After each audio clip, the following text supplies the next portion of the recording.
Muy buenas tardes, mi nombre es Daniela Londoño, me encuentro realizando una tecnología de saneamiento ambiental en la Universidad Nacional Abierta de Distancia. Este video es para explicar el ciclo biogeoquímico del oxígeno para la materia biología ambiental. Entonces, para entender el ciclo biogeoquímico del oxígeno es importante saber qué es un ciclo biogeoquímico. Un ciclo biogeoquímico es un proceso de circulación de los elementos químicos, en este caso sería el oxígeno, entre los seres vivos y el medio ambiente. Entonces ya tenemos que es un ciclo biogeoquímico. Ahora voy a explicar cuáles son los lugares en donde se encuentra ubicado en mayor cantidad del oxígeno en la naturaleza.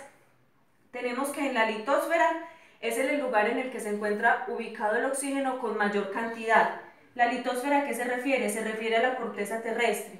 La corteza terrestre tiene una mayor concentración de oxígeno en los silicatos.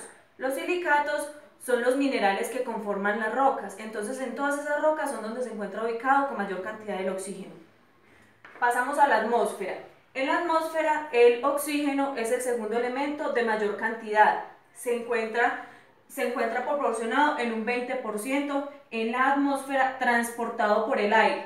El oxígeno brinda una función muy importante, que es la oportunidad de que los seres podamos respirar. Pero no solamente los seres terrestres, también brinda esta posibilidad a los respiradores acuáticos. ¿Mediante qué? Mediante la formación de una molécula de agua.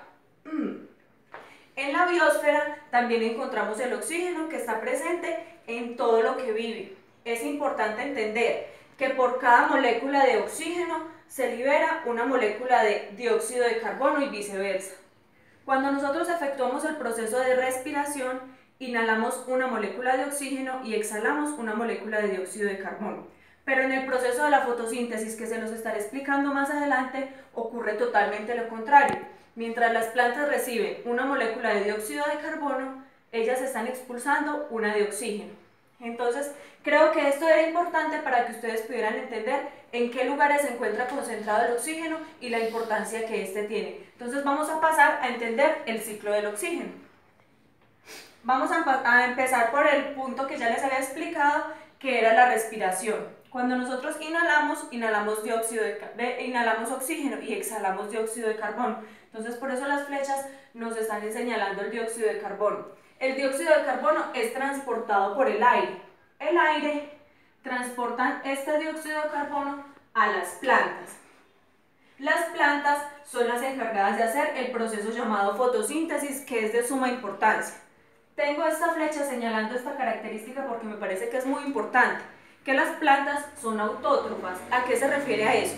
A que ellas son autónomas, ellas generan su propio alimento. Entonces me pareció importante resaltar eso de las plantas, que además de todo se encargan de hacer este proceso, que es sin el cual nosotros no podríamos vivir. Ya les voy a explicar por qué. La fotosíntesis necesita 5 puntos específicos, 5 características que deben estar en condiciones adecuadas, que son la temperatura. La temperatura ideal para que se efectúe una fotosíntesis es de 20 a 30 grados centígrados. La luz debe ser de color anaranjado.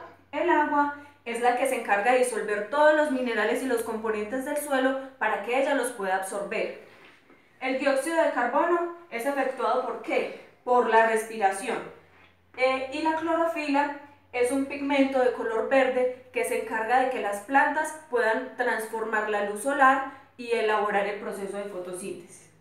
Esos son los puntos que tenemos que tener en cuenta para una fotosíntesis. ¿Y qué es la fotosíntesis? Lo podemos poner como una depuración, una transformación que las plantas le dan al dióxido de carbono, convirtiéndolo en oxígeno.